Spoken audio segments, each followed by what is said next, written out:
Welcome into the College Football Every Game on the Board podcast, part number 4 with our cleanup hitter here, Steve Merril, at Steve Merril on Twitter. Check him out at wagertalk.com. Steve, welcome in. How you feeling, man? Yeah, thanks, Drew. Great to be on again. We did this last year on a weekly basis, and I love it. It's great for my handicapping because obviously on Thursday here, I've looked at a lot of these games, but it still makes me the quick hitter fashion I love. I think it makes you look at stuff very efficiently and try to keep going on this 17-4 all sports runs. I've been seeing it pretty well in football. Absolutely. Yeah, that's what Teddy says. He's like, I like doing this because it's like discipline. I got to Yeah. look at these games. So, no, good to hear that. Steve's been in the business a long time, guys. First time this year, but like you said, a bunch last year, 17-4 all sports run. He also does some good videos, guys, Wager Talk YouTube. In terms of top 25, betting where the public is betting, also in the NFL as well. I know a lot of people love that, Steve. So make sure to check that out. Steve Merril on the Wager Talk YouTube pages. Guys, we are going down here, part 4. We got one more part with Kelly in Vegas coming up next. It's 383, 384 Stanford, Washington, all the way down to Rice in Houston, 405, 406, the rotation numbers. So we like to say go to the Wager Talk live odds screen. That is the section we're going down in rotation order. So starting here, degenerate special time slot, Steve, 383, 384, Stanford, Washington, 63.5 being the total. Minus 13.5, minus 14 here. That's Washington at home. You liking anything in the Conference of Champions late night? I'm just honored, Drew. You bring me on. The first game we talked this season is the Drew Martin Degenerate Special, which those of you that don't have a schedule know instantly it must start at least 10:30 Eastern or later, and that's exactly when this one starts, of course. Look, they moved this one to a later start because it's still mid-rotation, right? So they moved it to some primetime TV. And I actually used Washington as a best bet for my clients a couple weeks ago. And I liked the situation against Michigan State actually a couple weeks ago, last week. It's part of that 17-4 run that I was talking about. And it's funny because my power ratings only made the game a pick 'em. I mentioned that in my top 25 video, but I gave up the line value because I thought Michigan State was kind of a square side. The sharp money was on Washington, the squares were on Michigan State. It was a tough spot for the Spartans. Not going to read too much into that win, though, because I do think Washington was in a very fortunate spot last week. So I'll look at the power ratings now. Last week, they did not give Washington line value. This week, they are giving them line values. I favor them by 16.5. Line is currently 13.5 to 14. So if you like Washington, lay the 13.5 now. If you like Stanford, hold off. There's definitely some 14s out there. Steve, you've been doing this a while. You brought up the fact that it's like mid-rotation, but it's late night. You know what? In the early part of this season, I noticed the rotation numbers were 12 noon Eastern all the way down to, it was pretty much in what time it was kicking off. Right. However, this week is the first time it's not exactly like that. Is that what they're doing now? They're just changing it up, but they're starting it in like what time it's kicking off. Do you know what they're actually doing rotation number wise? Well, I'll tell you what they used to do 20 years ago. I started over 25 years ago. We had the actual paper rotation schedules, right? Don Best and Jim Feist were like the two that would put out the rotation schedules, and they printed them about a month in advance. Well, they'd be a 1 month schedule. So they would have the times a month before they print them, and then the TV networks would want to make switches a week or two before the game. So that's what you see happen. You see it a little less now because the rotations could come out on a weekly basis, but my guess, Drew, is that these are still being sent out a month in advance, to the sports books and whatnot in a paper format. And since we're at, week 4, I guess, now for college football, these were printed over a month ago, so you're going to see more time changes now. Next couple weeks, you'll probably see less when that second set comes out, and then you'll see the same thing near the end of October.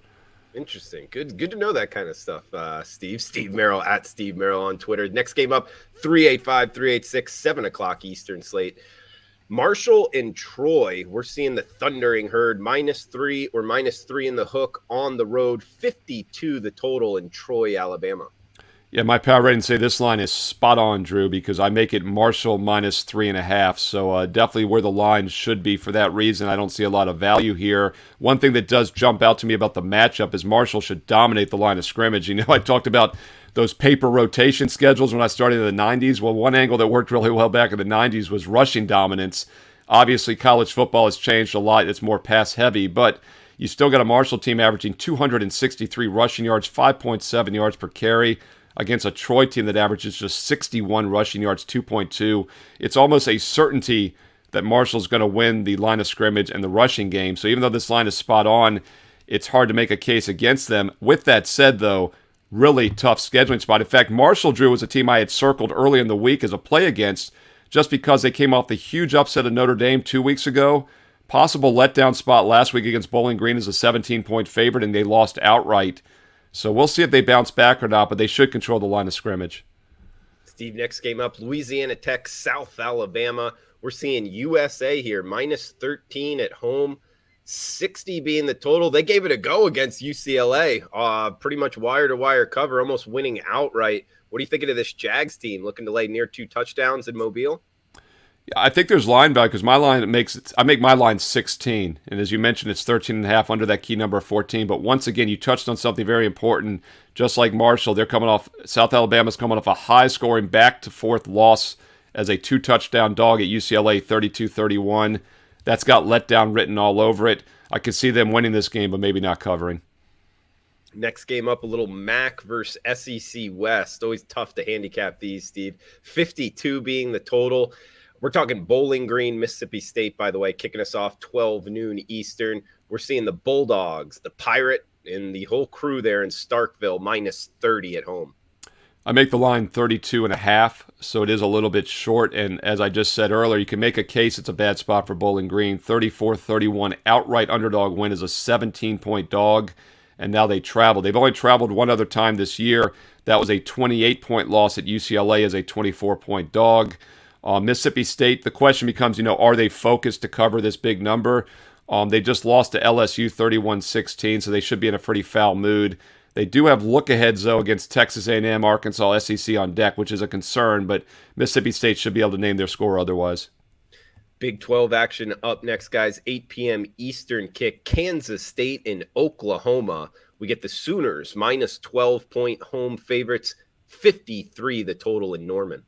Yeah, line's not high enough. I make it 17.5, so there is line value with Oklahoma here. And, Oklahoma is the type of team you're normally going to be paying a premium to back, so rare case where you could say there's about 5 points of line value here with the Sooners, so there is some value there. And if you're playing Kansas State, you're basically hoping they can just cover because I don't see them winning this game outright. And Oklahoma is coming off the big win against Nebraska, a rival game, but, 49-14, they weren't taxed. Look ahead at TCU, not too much of a concern. And Kansas State did not look good last week. It's always a red flag for me, Drew, when a team does not score the point spread. They were a 13-point home favorite against Tulane, and they only scored 10 points in a 17-10 loss. I don't see them fixing their problems this week at Oklahoma.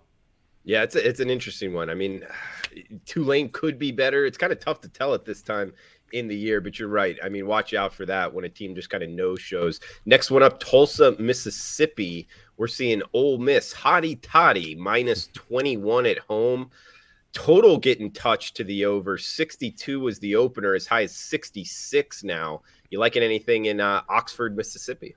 Once again, my power ratings are leaning towards the big favorites here. I make the line 25. Now, there's not a huge difference between 25 and 21.5 because the only key number there is 24, right? So, not every 3.5 points of line value is the same. The difference between 2.5 and 5 or 6, in the NFL would be huge versus, 21.5 and 25 in college football. But with that said, the line is a little short still. This is a situation where I don't think Tulsa can win the game. So the question is, can they hang with the big number? Could be a little bit of a flat spot for Ole Miss. They had an easy 42-0 win at Georgia Tech last week. They've got Kentucky, Vanderbilt, some SEC games on deck after this one. And Tulsa is a good offensive team. And one thing I do like, Drew, if you're playing a big dog, you want some offensive ability. You want some backdoor cover potential. Tulsa's put up 37 or more in each of their 3 games this year, averaging 527 points. So even though the line is a little short, I think Tulsa definitely has backdoor cover potential. I like what you said there, Steve. I agree with you. The dogs that have that offensive explosion to slip through the back door. It's something you want in your back pocket. You don't really want that underdog where it's like, oh, they give it the good fight, and then at the end of the game it kind of gets away from them. I like that, Steve. Tulsa does have that backdoor ability. Next one up, Vanderbilt and Alabama. I don't know if the Commodores have it. We'll see what you think, Steve. 58.5 being the total. Minus 40 here. That's Alabama at home. Nick Saban and big spreads up against Vanderbilt. Something only a sports bettor can love here, Steve. What are you liking? Yeah, Vanderbilt's actually been a little underpriced this year. I had them as a strong best bet in week 1 against Utah State. I laid the 41.5. They won 55-0. I stayed off that Texas game. Obviously, that was a nail biter. Could have lost that game. So the question to me last week, do they come out hungover after that near win, almost miss, or do they just smoke another team as a big favorite? And they did it again. They win 63-7 as a 49.5-point favorite. So they're a perfect 2-0 against the spread this year when laying more than 40 points. So obviously they are covering these numbers. And my power ratings actually say this line's a little short. I make it 43.5. So Bama would be the only way I'd play it. It's interesting. I mean, they're covering big numbers, but like in the past, we would always know like Nick Saban doesn't run it up, but this year he actually is, Steve, and that's something we got to pay attention to, right? Yeah, you also got to wonder, Drew, the fact that they did not look good against Texas as a 3-touchdown favorite. Do they need some style points? You don't feel like Alabama ever needs style points, but I think there was definitely a case last week where they wanted to make a statement. Like it, Steve. We got TCU, SMU up next. What a little Fort Worth versus Dallas here. We're seeing the Horned Frogs -1.5 or -2 on the highway, 71 being the total. Yeah, for anyone having trouble finding on the Wager Talk Live odds, they're so formal this year, Drew. They've got it listed as Texas Christian against Southern Methodist. It's very formal, but I think most people still say TCU, SMU. That's definitely what I do. Nonetheless, should be a good game, though, here. The game is competitive, -2, as you said. TCU, the road favorite here. I think the wrong team is favored, though. I make SMU a 1.5-point home favorite in this game. I think there's value there, and I think the wrong team is favored. My concern is that they are coming off a tough loss against Maryland, 34-27. That sometimes can linger. TCU, by the way, early season bye. Really strange situation. They've only played 2 games this year against a bad Colorado team and then Tarleton State before the bye. So looking ahead, big picture, TCU did not get the bye week when they probably wanted it. We'll see if it helps them or not. I think SMU wins this game. And we got to mention, it's the Every Game on the Board podcast. We love our rivalry names. SMU TCU is the battle for the Iron Skillet, guys. So that one Nice. Kicking us off on Saturday. We got Texas and Texas Tech up next. A little Lone Star State battle here, Steve. -7, that's the Longhorns on the road. 61 the total in Lubbock. Yeah, once again, I lean towards the home Texas team here, the home Texas dog, because just like the last game, I think this line is not correct. In fact, I make Texas only 5.5. I do think they should be favored in this game. Actually, only 5.2. So let's say 5. So it's 7 or more, especially. We are getting a key number working for us. Here again, good example.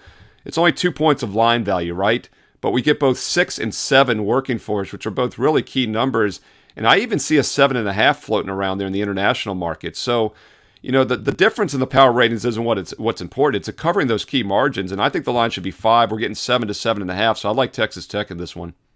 Guys, we got 3 games left. Talking with Steve Merril here. Check him out, wagertalk.com, 17-4. All sports runs. Check out his MLB, seeing it well. Obviously going 17-4 over the last 11 days. He's number 1 ranked in MLB for totals at wagertalk.com. Knows his college basketball as well. So MLB, college football, NFL. He's got his Steve, the YouTube videos you do, it's top 25 college football, where it's moving, and also the public and the square divide in the NFL, right? Yeah, so the real popular one, of course, is that Fade the Public NFL video. And it's quite simple. I tell you the most public sides in the NFL each week. And the premise is that you're going to find line value long-term fading those. And I started it 2 years ago, November of 2020, and it went 31-8 through the Super Bowl that year. So everyone got all excited. And I said last year, we'll do it full season, but I don't think it'll work as well in September and October. And it did pick up later. Well, guess what? This year it's working really well. It's 8-1 after the first 2 weeks if you faded the most public plays I mentioned in that video. And that's all free here on Wager Talk TV. Doesn't work as well in college sports, Drew. So what I do with college is I do a top 25 preview where I give you my power ratings like I'm doing for every game we're talking right now, so you know where the line value is. And where I see a matchup edge, I give that to you as well. So college football top 25 Friday nights. NFL Fade the Public's usually up Saturday afternoon, and that's all free on Wager Talk TV.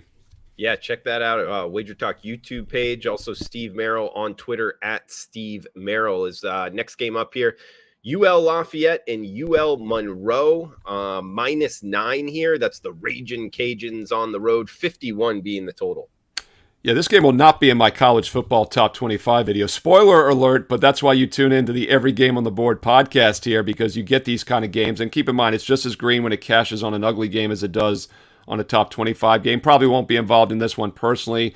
As you said, the line is 9.5. road favorite. I make Lafayette about 11.5 point road favorite. So there's a little bit of line value there with the road team. So from the battle on the Bayou to the Southwest Classic here, we get Arkansas and Texas A&M. 50 being the total, -2. That's Texas A&M. Neutral site here, guys. A&M listed as the home team, but I believe this is in AT&T Stadium there, Dallas, Texas. So Arkansas, Texas A&M, Steve. Yeah, correct. It's in Irvington. It'll be a little bit of a neutral site, although, because I think Arkansas obviously will travel very well. And Jerry Jones, of course, was an Arkansas guy back in the day, a coach or whatnot. So there'll be some neutral crowds there. With that said, I still think A&M should be about a 5-point favorite in this game. So we are getting some value with Texas A&M at -2. And once again, it's only 3 points, but you're crossing some real key numbers, 3 especially and 4. Very critical numbers. So I do think it's a nice discounted price on A&M, and I think you can understand why, because they had that bad loss a couple weeks ago to Appalachian State as a 2.5 touchdown favorite. They lost outright 17-14. As I mentioned, always a red flag when a team doesn't even score the point spread at home. So I did lean towards Miami last week in my top 25 video, even though I thought the line was spot on at 6.5. I said, I'm not really comfortable with A&M. Well, they squeaked out a 17-9 win because defensively they've been really good this year. They've given up just 26 total points in those 3 games, and I think that will be the difference in this game as we get the better defensive team in A&M with some line value as well. Okay, I like it, Steve. Last game here, guys, for this section. We'll bring in Kelly Stewart here to close it off, 407, 408 down to the end of the card. 6 p.m. Eastern for this one, Steve. Rice and Houston, -17.5. That's the Cougs at home. 51.5 being the total here, Steve. Yeah, Houston's a really interesting team. They had high aspirations this year, but this is why it's so important to be very nimble with your handicapping rights. You got to change on the fly based on early results. You don't want to overreact too much to early results, but you have to keep an eye on them. First off, the line is 17.5. My power rating is making about 18.3. Okay, so that's pretty much where the line should be. But Houston is a team last week I faded. I gave it out free on Wager Talk today on Wager Talk TV. I mentioned Kansas was a live dog, and the main reason was because Houston had played 5 overtimes in their first 2 games at Texas San Antonio. The Roadrunners, beep, beep, and also at Texas Tech. They played 5 overtimes, and Kansas is a very undervalued team, explosive offensively. So I'm not going to, read too much into them losing that game last week. The question, though, now, Drew, is what do we do with Houston? They're off to a 1-2 start. I don't think they had maybe any really hopes of being an outside contender for the playoffs, but they had maybe thoughts of it, as being a 10-win team or so. So we have to tread lightly with this team, and they've really struggled stopping the run at times. Can Rice take advantage? We'll see. They have put up 85 points the last 2 weeks, so this is really a question. Can you trust Houston's mindset right now after the 1-2 start, even though the line's pretty much where it should be? Steve Merril, ladies and gentlemen. We got one section left here, guys. Check them out, wagertalk.com. 17-4 all sports run with a lot of sports as well included in that. College football, NFL, MLB, all going on right now. He's got those videos, Wager Talk YouTube channel, Fade the Public in the NFL, top 25 college football. Steve, can you leave us with the most confident play of the games we talked about? Is there one you like the most? I'm going to mention this one in that college football top 25 video, so a little foreshadowing, advance notice here on Thursday before that goes live on Friday, but still check it out for the other games. I like A&M. As I mentioned earlier, I make the line 5. It's down to -2 right now. We're getting those key numbers of 3 and 4 working in our favor, and I think Texas A&M's a little underrated now after that Appalachian State loss, but I love the defensive edge. Better defense at home with some line value. So a little spoiler alert, that'll be one I recommend in my college football top 25, Texas A&M. Awesome. Can't wait for that. That's comes out tomorrow, I believe, guys, on Friday, Wager Talk YouTube channel. Steve, anything else you think the people need to know about before we shut this down? As you said, Drew, I appreciate the having me on. 17-4 all sports run over the past week and a half. And right now, if you'd like to try a daily best bet, you get a $10 discount with promo code Steve10. All the details, Steve Merril, wagertalk.com. All right. Thanks, Steve. Guys, we'll be right back with Kelly Stewart at 3:40 Eastern. Come back and join us. Smash that like button.